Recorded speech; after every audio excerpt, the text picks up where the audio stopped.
तो तुम जानते हो कि नारुतो की हिस्ट्री में एक ऐसा समय था जब सास्के हिडन लीफ को छोड़ चुका था। हालांकि वो चीज़ उसने ओरोचिमारू का स्टूडेंट बनने के लिए की थी, पर उसके विलेज छोड़ने के बाद एक ऐसा भी समय आया था जब सास्के हिडन लीफ यानी कि कोनोहा को उड़ा देना चाहता था।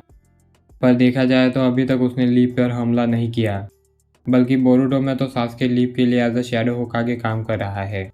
तो ऐसा क्या रीज़न था कि सास्के हिडन लीफ को डिस्ट्रॉय करना चाहता था, और बाद में ऐसा क्या हुआ कि सास्के ने ऐसा नहीं किया? तो इन्हीं दो चीज़ों के बारे में हम आज के वीडियो में पता लगाएंगे। तो पहले हम इस चीज़ के बारे में पता लगाएंगे कि सास्के हिडन लीफ को डिस्ट्रॉय क्यों करना चाहता था।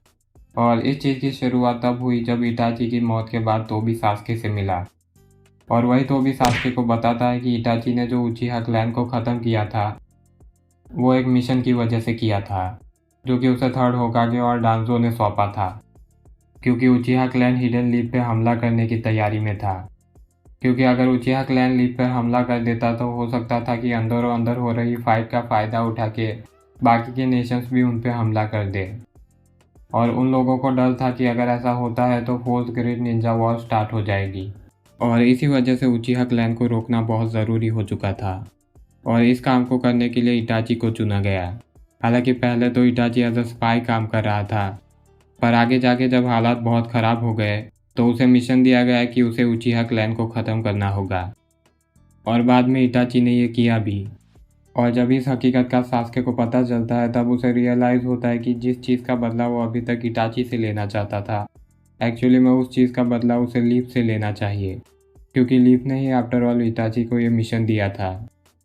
और इस चीज़ से भी ज़्यादा सास्के को लीफ पे गुस्सा इसी वजह से आ रहा था कि इस मिशन की वजह से इटाची को सफरिंग से गुजरना पड़ा, जैसे कि अपने ही पेरेंट्स को ख़त्म करना, सास्के को तकलीफ पहुंचाना, एंड अबव ऑल अपने ही क्लैन को ख़त्म करने का बर्डन लेके घूमना। क्योंकि अगर तुम किसी को थप्पड़ भी मारो तो बाद में जाके बहुत तकलीफ होती है, पर यहाँ तो इटाची ने अपने पूरे क्लैन को ही ख़त्म कर दिया था, तो तुम समझ ही सकते हो कि उसे कैसा फील हो रहा होगा। और विलेज के लिए इतना कुछ करने के बाद भी लीफ के शिनोबीज इटाची को एक थ्रेट की तरह देखते हैं। और इन चीज़ों को देखने के बाद और रियलाइज़ करने के बाद सास्के डिसाइड करता है कि वो लीफ विलेज को ही ख़त्म कर देगा। और हिडन लीफ को ख़त्म करके इटाची एक तरह से उन चीज़ों का बदला लेना चाहता था जो इटाची के साथ हुई है। और ये बात नारुतो को भी पता थी कि सास्के इटाची की मौत का बदला लेना चाहता है, और बाद में जाके ये बात काबुटो को भी पता चल गई थी।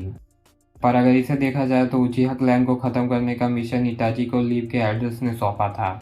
तो अगर सास्के को इटाची की मौत का बदला लेना है तो उसे लीफ के एल्डर्स से लेना चाहिए, ना कि पूरे विलेज से। बट मेरे ख्याल से सास्के ने ऐसा डिसीजन लिया क्योंकि सास्के ने लीफ के कुछ शिनोबीज को बात करते हुए सुना था, और उन लोगों की बातों में इटाची के लिए बस नफरत भरी हुई थी। और शायद इन बातों की वजह से सास्के को ऐसा लगा कि पूरा विलेज इटाची को इस तरह से देखता है। हालांकि वो जानता था कि उन लोगों को इटाची के मिशन के बारे में कुछ नहीं पता है, पर फिर भी सास्के ने ऐसा डिसीजन लिया। पर उस समय शायद सास्के ऐसी हालत में नहीं था कि वो कोई लॉजिकल डिसीजन ले सके, क्योंकि सास्के पहले से ही नफरत से भरा हुआ था, और इसी वजह से वो पहले भी कई लॉजिकल डिसीजंस ले चुका है, जैसे कि लीफ को छोड़ना और ओरोचिमारू का स्टूडेंट बनना।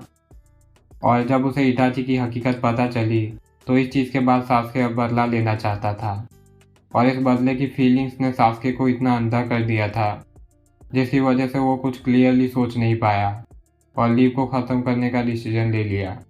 और इसके बाद जब सास्के नारुतो से मिला तो उसके बिहेवियर को देख के क्लियरली पता चल रहा था कि वो इटाची की हकीकत जानने के बाद सदमे से गुजर रहा है। पर बाद में जब सास्के इटाची से मिलता है तो इटाची की एक्शंस को देख के सास्के के मन में कई सवाल पैदा होते हैं, जैसे कि इटाची अपनी मौत हो जाने के बाद भी लीफ को क्यों प्रोटेक्ट कर रहा है, और लीफ की वजह से उसके साथ इतना कुछ हो जाने के बाद भी वो कह रहा है कि वो अभी भी लीफ से ही है। और अब सास्के को समझ नहीं आ रहा था कि इटाची ने अपनी ज़िंदगी लीफ के लिए क्यों सेक्रीफाइस कर दी।